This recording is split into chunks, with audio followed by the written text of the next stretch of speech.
The economics of hosting the FIFA World Cup.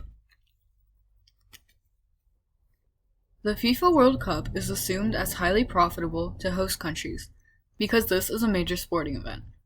And major sporting events should bring along revenue and employment to the host countries.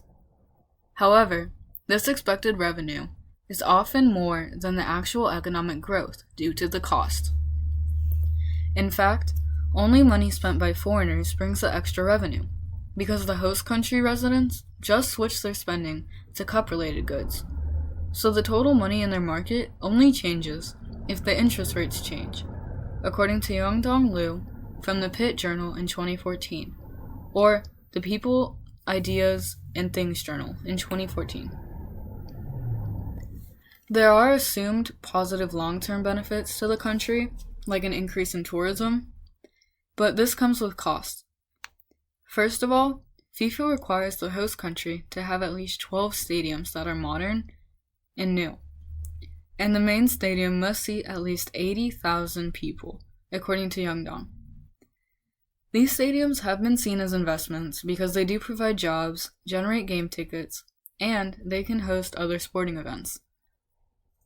And since the stadiums are new, the sporting events can charge their tickets at a higher price. It is definitely a trade-off because the host country gives up around $3 billion a year for maintenance of these stadiums, if they choose to maintain them, to get more attraction for their tourists. In fact, it has been seen that since the World Cup stadiums are seen as landmark buildings, the number of tourists after the World Cup in countries has risen by 60% compared to before the host countries had hosted the World Cup. However, these new stadiums really only benefit the developed host countries. For example, South Africa spent around $5 billion to host their World Cup in 2010, and a portion of that went into stadiums. But now, there is low attendance to the games hosted in them, and some are completely out of use. Since South Africa spent around $5 billion on their World Cup, their final profit was almost $3 billion. They were still short $2 billion, not really helping their country's economy. And for increasing jobs, South Africa did gain around 130,000 jobs, but this was temporary, as most of the work came from constructing the stadiums themselves. Another benefit to hosting the World Cup is that you get to show off your country to the world, and you can change people's perceptions about how they view your country. For example, maybe after seeing the host country like Brazil in 2014 on TV, maybe you decide to take a vacation there because of how beautiful the scenery was on the TV advertisement.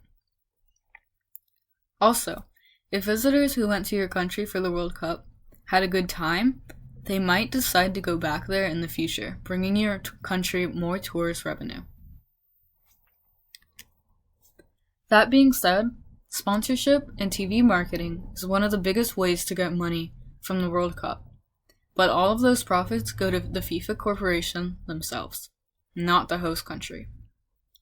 In the 2010 World Cup, before the games had even really started, TV and marketing sponsorship made $3.2 billion, which went directly to FIFA, according to Owen Gibson at The Guardian.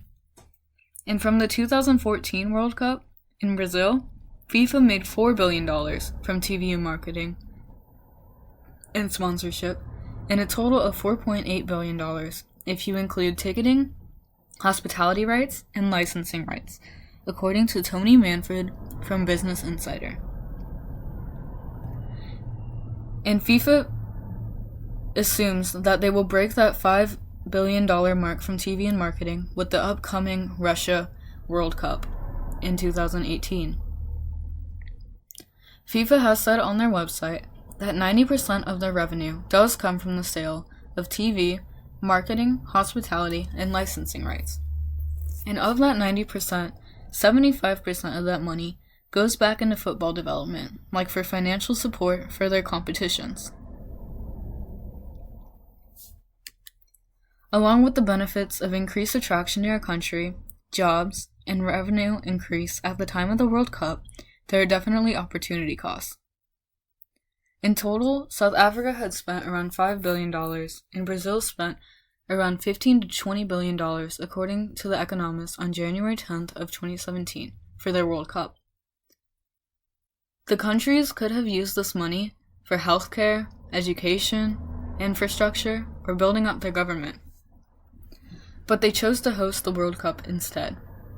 Hosting the World Cup cost Brazil civil unrest, with protests and outrage towards their government for taking $3.6 billion out of the taxpayers' money, and a total of around $15 billion just to the football games themselves, while their hospitals and schools continue to suffer, according to Maria Pescudo of the World Policy blog on June 9th of 2014.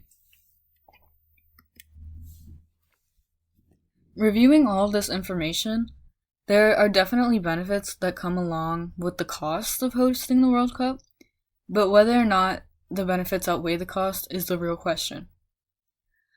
The World Cup does in fact help our world economy. For example, in 2010, South Africa's World Cup contributed to $509 million to the real GDP, according to Morelli Matsuoka de Arago, so it certainly helps our world economy. And FIFA certainly benefits from the World Cup, as they get to keep their profits from the main source, which is TV and marketing, while the host countries must hope that they make enough money from game tickets and visitors coming to watch the game in their country to break even from the billions of dollars they actually put into hosting the sporting events, from building new stadiums and updating roads, airports, and train stations. So I guess it is really up to the host country to decide if risking this money for good advertising towards their country and future tourist revenue is really worth it.